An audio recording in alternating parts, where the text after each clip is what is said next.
Hello everyone, Storm 101 here. Today we'll have a little update on the storm system that's caused big problems across the parts of the central U.S., creating a blizzard on the backside of the low over parts of North Dakota, South Dakota, not Minnesota, Wyoming, and Montana. We also got severe weather ongoing over parts of Iowa, and that does extend down into parts of Oklahoma as well. And along this cold front, this strong cold front will continue to move off to the east, and it could bring in a localized severe weather risk over from Michigan all the way back down into parts of Texas. Still some questions on Monday if there's going to be severe weather risk along the cold front or not. Should kind of get into Monday, but there is another system to keep an eye on this weekend and later next week as well. Before we get started this video, if you guys like weather related content, you can subscribe to my channel. We do stuff here all the time on this channel. We'll likely have more updates on the next system that'll be coming in later next week as well. So stay tuned for more updates on that system for later next week as well. So we're going to start with the watch warning advisory display. A lot of alerts going on in the central U.S. News. Orange boxes. Those are blizzard warnings in eastern Montana, western North Dakota, northwestern South Dakota, and northeastern Wyoming. Some of those areas experienced severe weather yesterday, and we did see some photogenic supercells from the southwestern part of South Dakota all the way down into Texas Panhandle. Some of them did produce large hail, damaged winds, and I think we only have one tornado, at least from what I've heard so far, out there as well. But overall, you still had some severe storms out there as well, especially along the dry line as well. We actually have, as right now, we actually have a severe thunderstorm watch from parts of southern Minnesota that does extend into parts of eastern Kansas, along with some severe thunderstorm warnings and even a couple tornado warnings in central Iowa as well. That's a tornado watch over central Oklahoma, and there's also another tornado watch in eastern North Dakota and western Minnesota, which that severe weather risk out there, it's about over with. Not a whole lot has happened in that particular area, but we do still have severe weather ongoing right now as well. It could also lead to some flooding problems in the parts of southeastern Oklahoma, northwestern Arkansas, into southern Missouri, where we could see several inches of rain, which could lead to some flash flooding issues as well. And that dark green box, that is a flash flood watch. Meanwhile, eastern and western U.S., we are staying quiet for the time being. So if we check out the store picture outlook here, if we go back to day one, we got slight risk for severe weather from eastern North Dakota and parts of Minnesota, which pretty much, for the most part, that's about done. But regardless here, there is still a slight risk for severe weather from those areas that does extend all the way down into parts of Oklahoma, as well to around the Red River area. The Tornado risk is there. We've got two 5% risk areas out there.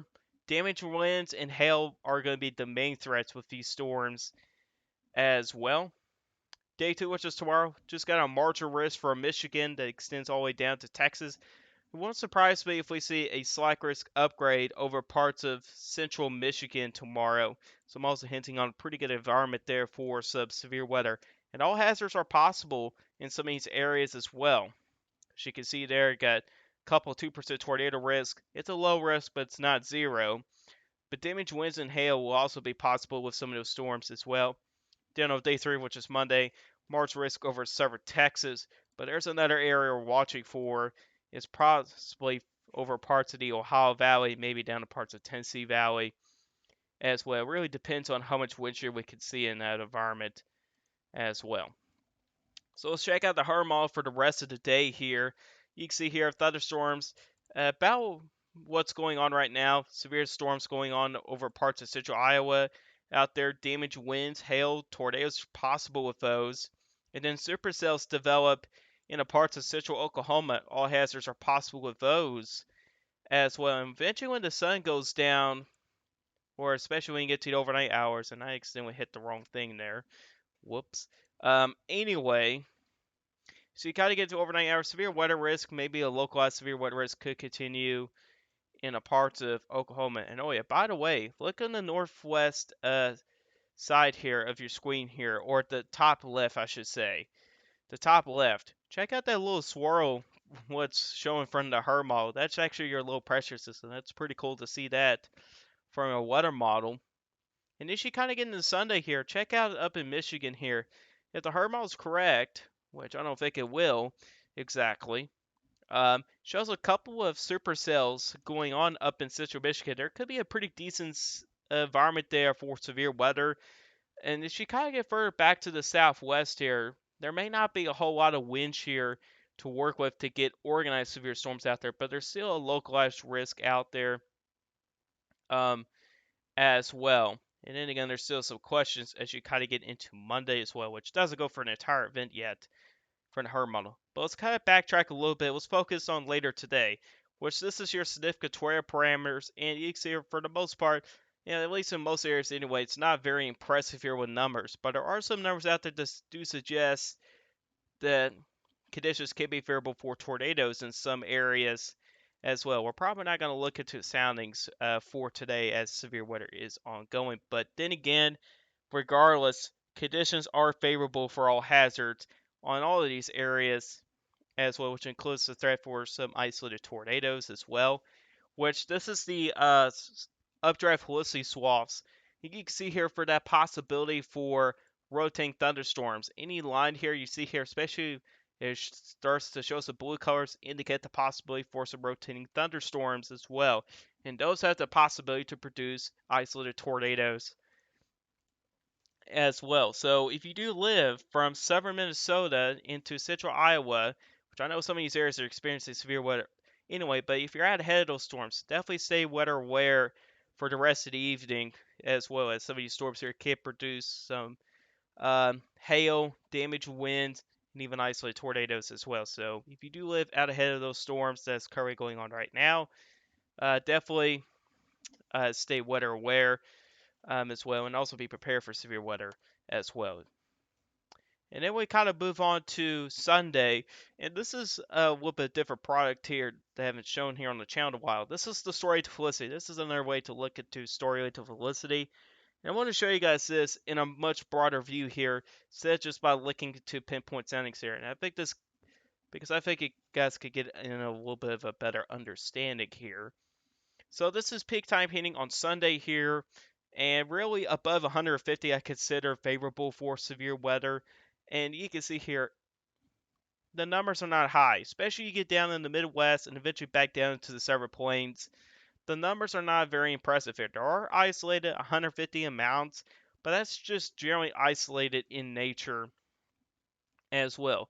But as you get into central, especially northern Michigan, now you're starting to see numbers 200 to 300, and that's favorable for severe weather, including the threat for isolated tornadoes as well, which, if you look at the specific torque parameters, this really tells you the story here that the tornado risk overall will stay very isolated and it's a lower chance here. But you still have isolated areas of at least a 1. So you still have the threat for isolated tornadoes, but they're generally isolated. I was getting ready to say widespread, but they're generally isolated out here, as you can see here at around the same time frame.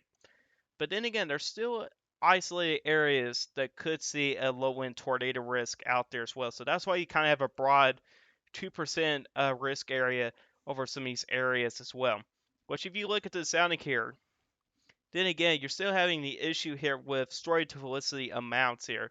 There will be plenty of instability out there, but there's still some questions of how wind shear is going to go as well. Which, if we kind of look a little bit deeper into the sounding here, there's a little hodograph. It could still be favorable for a quick spin up tornado. But then again, the instability values are still favorable for severe weather. But then again, you still got questions on the wind shear. Story to Felicity values are on the lower end of the scale here. But there is some decent wind direction of height there, which may help enhance the tornado potential as well. So we definitely need to watch some of these areas in here, see how models train over the next couple runs to see how this kind of goes here. But I think regardless here, there's still a low end severe weather risk, and I think all hazards are possible. I don't think it's going to be scattered or widespread like we are seeing right now today. Um, but I think generally these storms, the severe weather threat, or in other words, the severe thunderstorms are generally going to be isolated in nature as well. But If you do live over parts of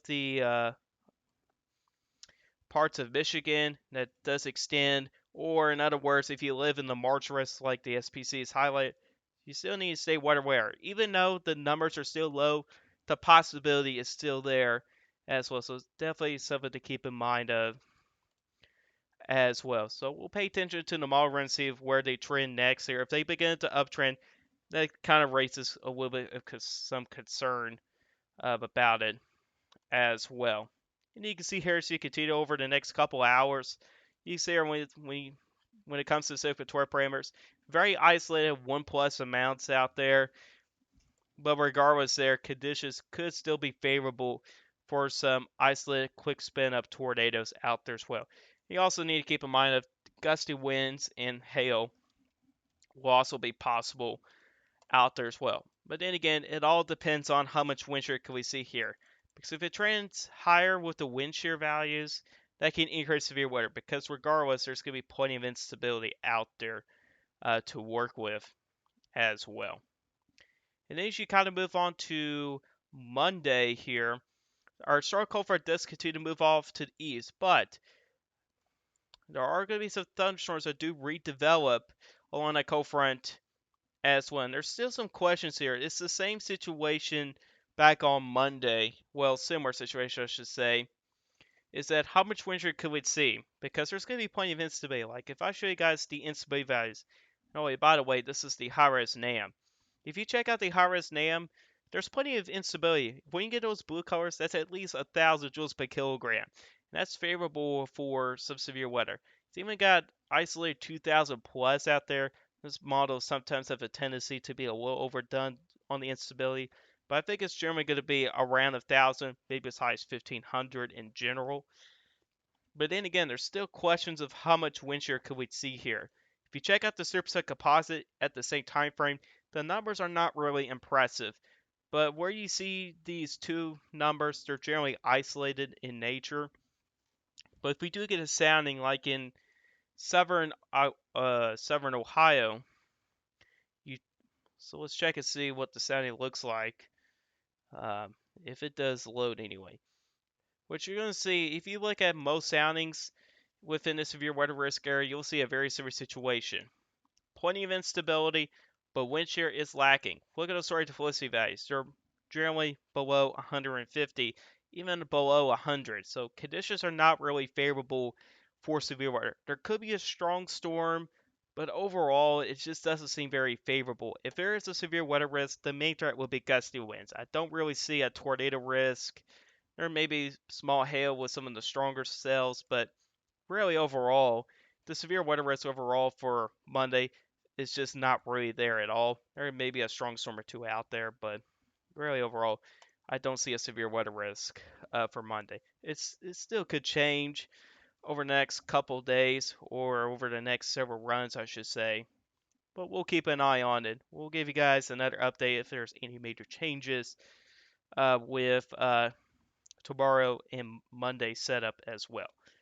As that cold front does pass through, it does bring in another cool shot here. There's a reason why we say don't plant yet. If you haven't heard from some of your local meteorologists in the eastern U.S., you probably heard us say don't plant yet.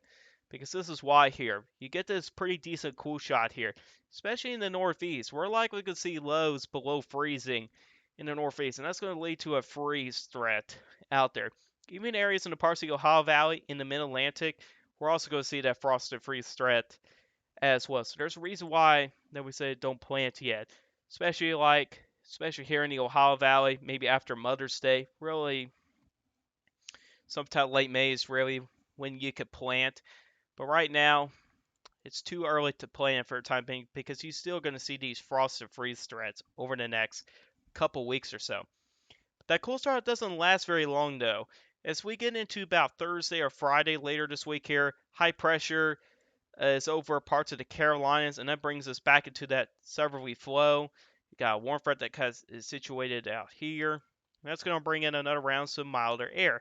That's ahead of our next system that we're watching as well. Now, for right now, the agreement's not very strong here.